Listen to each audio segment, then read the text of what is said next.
ప్రియ పరలోకమందున మా తండ్రి, ఉదయకాల సమయంలో నేను భయము భక్తి కలిగిన జ్ఞాన గ్రంథం నుంచి కొన్ని మాటలు నేర్చుకొని మా యొక్క జీవితాలను మార్చుకుని వల్ల పరలోక రాజ్య మీ యొక్క పరలోక రాజ్యాన్ని చేరాలని సదుద్దేశంతో ఇక్కడికి వచ్చాను తండ్రి. చెప్పబడుతున్న మాటలు మా జీవితంలో లోటుపాట్లు ఉంటే సరి చేసుకున్న వల్ల పరలోక రాజ్యాన్ని చేయని భాగ్యం ఎప్పుడైనా ప్రతిపడికి దయచేయమని క్రీస్తునామని ప్రార్థనకి వేడుకుంటున్నాం పరమ తండ్రి. ఆమేన్. కోడసరాలు ఇద్దరికి ఉన్నాయా? అయిపోయినాయా? హెబ్రీయులకు రాసిన పత్రిక 13వ అధ్యాయం 6వ వచనం అండి. అందరూ ఒకసారి చూడండి. హెబ్రీయులకు రాసిన పత్రిక 13వ అధ్యాయం 6వ వచనం. 13:6. కాబట్టి ప్రభు నాకు సహాయకుడు, 5వ వచనం చూడండి. నిన్ను ఏమాత్రము విడవను.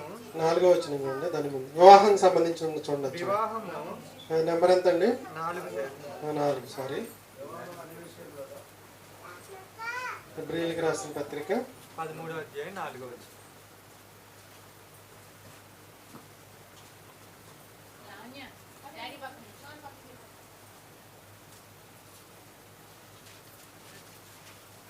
హెబ్రీయులకు రాసిన పత్రిక 13వ అధ్యాయం 4వ వచనం. వివాహము అన్ని విషయములలో ఘనమైనది. వివాహము అన్ని విషయములలో ఘనమైనది. వివాహము అన్ని విషయంలో ఘనమైనది. ఎక్కువగా మనకి ఎక్కడ వేస్తారంటే పెళ్లికి సంబంధించిన కార్డు ఉంటుంది కదా, పెళ్లి కార్డు మీద హెడ్డింగ్గా వేస్తారనమాట. వివాహం అన్ని విషయంలో ఘనమైనది. దానికి ఎందుకు వచ్చిన కరెక్ట్గా ఉంచో చూడండి మీరు ఒకసారి. వివాహము అన్ని విషయములలో ఘనమైనది, పానుపు నిష్కల్మషమైనది గాను ఉండవలెను. అంటే దీని అర్థం ఏంటండి? ఇది మాత్రం ఏ కార్డులో కూడా వేయరండి. ఇది మొత్తం కలిపి ఉందండి వచనం, కానీ కొంచెం మాత్రం వేసి మిగిలింది వదిలేస్తారు, కడుక్కుంటే మిగిలిందండి. వివాహము అన్ని విషయములలో ఘనమైనది, పానుపు నిష్కల్మషమైనదిగా ఉండవలెను. పాన్పు నిష్కల్మషమైనదిగా ఉండవాలంటే కొంతమంది ఏం చెప్పుకొచ్చారంటే భార్యాభర్తలు కలిసి సంసారం చేసేటప్పుడు అంట మనకు పుట్టే పిల్లల్ని దేవుళ్ళు పెంచుదాం అనుకుని కలుసుకోవాలంటండి. కరెక్ట్ అండి. దీనికి సంబంధం ఉంది అసలు? పానుపు నిష్కల్మషమైనదిగా ఉండవలెను అంటే అర్థమే ఒకసారి ఆలోచించండి. మన పానుపు అంటే పెళ్లికి వివాహము అన్ని విషయములలో ఘనమైనది గాను పానుపు నిష్కల్మషమైనది గాను ఉండవలెను. మన వైవాహిక జీవితం ఎంతో నిష్కల్మషంగా ఉండాలనే ఉద్దేశంతో రాయబడిన మాట. తర్వాత చూడండి, దానికి అర్థం అవడానికి ఇంకో మొక్క కూడా రాయబడింది దాంట్లోనే. చదవండి మళ్ళీ ఫస్ట్ నుంచి చదవండి. హెబ్రీయులకు రాసిన పత్రిక 13వ అధ్యాయం 4 3 మొక్కలు ఉందండి ఈ వచనంలో. వివాహం అన్ని విషయంలో ఘనమైనది గాను పానుపు నిష్కల్మషమైనది గాను ఉండవలెను. దాని కింద ఇంకో మొక్క ఇచ్చాడు చూడండి. వేశ్యా సంఘులకు వ్యభిచారులకు దేవుడు తీర్పు తీర్చును. పానుపు నిష్కల్మషమైనది అని మనకి ఇప్పుడు తెలుస్తుందండి. 3వ మొక్కను చూసారా? వేశ్యా సాంగత్యం కానీ వ్యభిచారం కానీ చేయకుండా ఉంటే ఆ పానుపు నిష్కల్మషమైనది, ఆ వివాహము ఘనమైనది. లింక్ చేసుకోండి మీరు. అర్థమైందా? వివాహము అన్ని విషయంలో ఘనమైనది గాను పానుపు నిష్కల్మషమైనది గాను ఉండవలని వేశ్యా సంఘులకు వ్యభిచారులకు దేవుడు తీర్పు తీర్చును. అంటే వేశ్యా సాంగత్యం చేయకుండా వ్యభిచారం చేయకుండా ఉన్నవారి పానుపు నిష్కల్మషమైనది. ఆ నిష్కల్మషమైన పానుపు కలిగిన వివాహమే ఘనమైనది. నిన్న ఒక కొత్త పాట ఒకటి రిలీజ్ చేసాం, దానికి కంటిన్యూషన్ వచనం కూడా దీనికి సంబంధించిన 5వ వచనం. ధనాపేక్ష లేని వారే మీకు కలిగిన వాటితో తృప్తి పొంది ఉండుడి. ఇంకా మీకు ఎఫ్సీలకు రాసిన పత్రికలో ఉంటుంది తెలుసుగా మీకు. భర్తలారా భార్యలను ప్రేమించండి, వారిని నిష్ఠూర పెట్టకండి. భార్యలారా మీ భర్తలకు లోబడి వారికి విధేయులే ఉండుడి. తింటూ ఉండండి జాంకాయలు. ఈ లోపల పాట ప్లే చేస్తాను నేను. అయిపోయిన తర్వాత మనం పాట అనేది స్టార్ట్ చేసుకుందాం. అలాగే భార్యాభర్తలకు వివాహానికి సంబంధించి మొత్తం 7 పాటల ఆల్బమ్ ఉందండి. ఒకటి రిలీజ్ అయిపోయింది, రెండోది రాత్రి అవ్వలేదు. ఆల్రెడీ మీకు ప్లే చేసేస్తాను ఆడియో. రెండోది ఏంటంటే మనకి పిల్లలారా దేవుని పిల్లలారా దేవుని మాటలను ఆలకించండి, దేవుని మాటలకు విరోధముగా పాపము చేయకండి. తండ్రులారా తల్లిదండ్రులారా అనేది ఒక పాట ఉంది. అలాగే ఇప్పుడు భార్యలారా భర్తలారా, భార్య భర్తలారా, దేవుడు జతపరిచిన భార్య భర్తలారా, దేవుని మాటలకు విధేయులై ఉండి వాక్య ప్రకారం జీవించుచుండవల్లని పల్లవితో వచ్చే పాట. 2 పాటలు వేస్తాను, ఒకసారి అందరూ వినండి.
అన్ని విషయములలో వివాహము ఘనమైనది, పానుపు నిష్కల్మషమైనదిగా ఉండవలెను.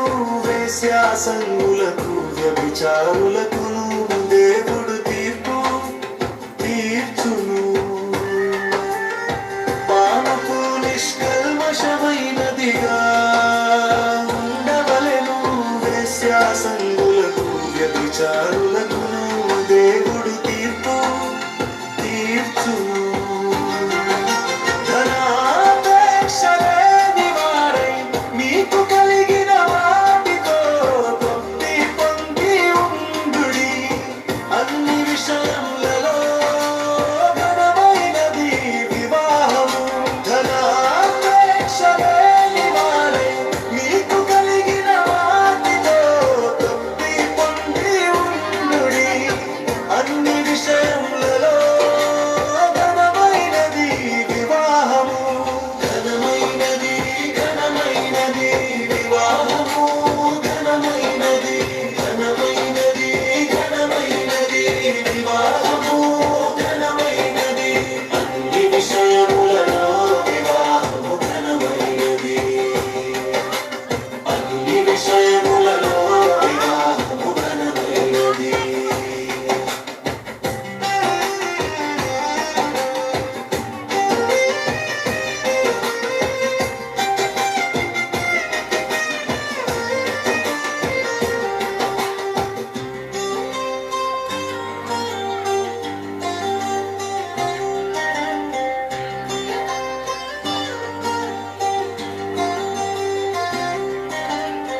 భర్తలారా మీ భార్యలను ప్రేమించండి, వారిని నిష్ఠూర పెట్టకండి.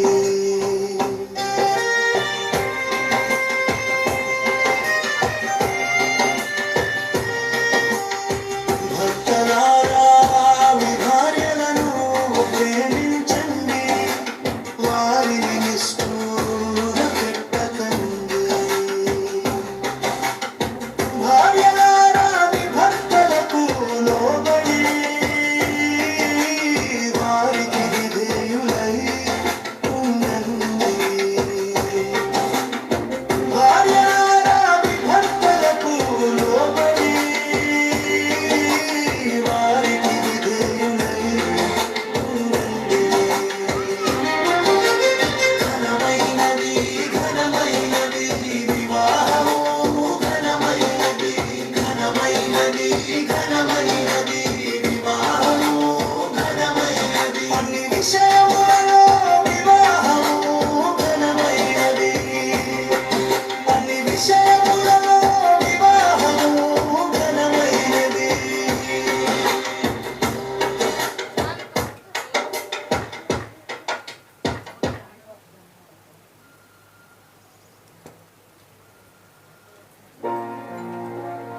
భార్యలారా భర్తలారా భార్యాభర్తలారా దేవుడు జతపరచిన భార్యాభర్తలారా భార్యలారా భర్తలారా భార్యాభర్తలారా దేవుడు జతపరచిన భార్యాభర్తలారా భార్య భర్తకులు భర్త భార్యకులు మీ మీ ధర్మములను నడుపవలెను దేవునికి విధేయులై వాక్య ప్రకారం జీవించుచుండవలెను భార్య భర్తకులు భర్త భార్యకులు మీ మీ ధర్మములను నడుపవలెను దేవునికి విధేయులై వాక్య ప్రకారం జీవించుచుండవలెను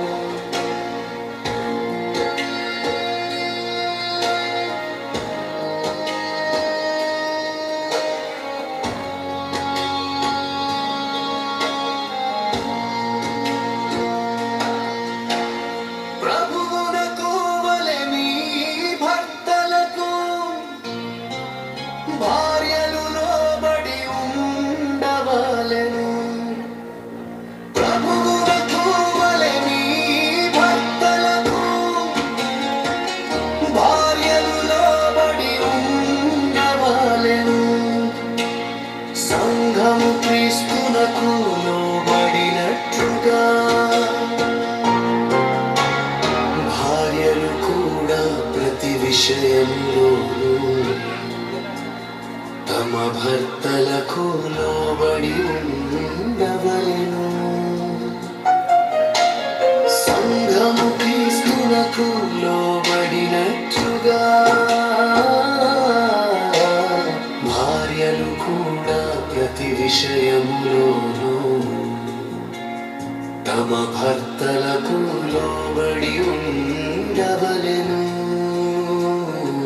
భార్యలు తమ భర్తలకు లోబడి ఉండి తమ భర్తలను శిశువులను ప్రేమించుచు గృహ పరిపాలన జరిగించుచుండవలెను భార్యలు తమ భర్తలకు లోబడి ఉండి తమ భర్తలను శిశువులను ప్రేమించుచు గృహ పరిపాలన జరిగించుచుండవలెను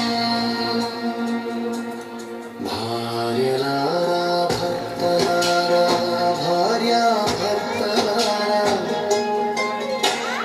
దేవుడు జతపరచిన భార్యాభర్తలారా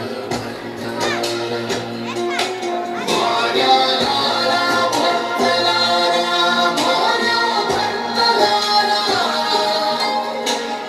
దేవుడు జతపరచిన భార్యాభర్తలారా భార్యాభర్తకులు భర్త భార్యకులు మీ మీ ధర్మములను నడుపవలెను దేవునికి విధేయులై వాక్య ప్రకారం జీవించుచుండవలెను భార్యాభర్తకులు భర్త భార్యకులు మీ మీ ధర్మములను నడుపవలెను దేవునికి విధేయులై వాక్య ప్రకారం జీవించుచుండవలెను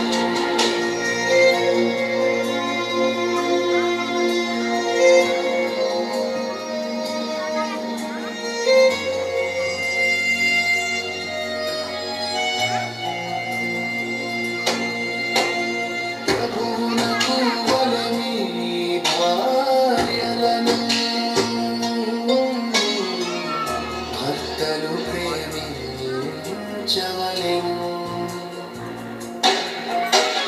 ప్రభువునకు వలె మీ భార్యలను భర్తలు ప్రేమించవలెను క్రీస్తు సంఘము ప్రేమించినట్లుగా భర్తలు కూడా ప్రతి విషయంలో తమ భార్యలను ప్రేమించవలెను క్రీస్తు సంఘము ప్రేమించినట్లుగా భర్తలు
రెండో పాట ఇప్పుడే విన్నారు కాబట్టి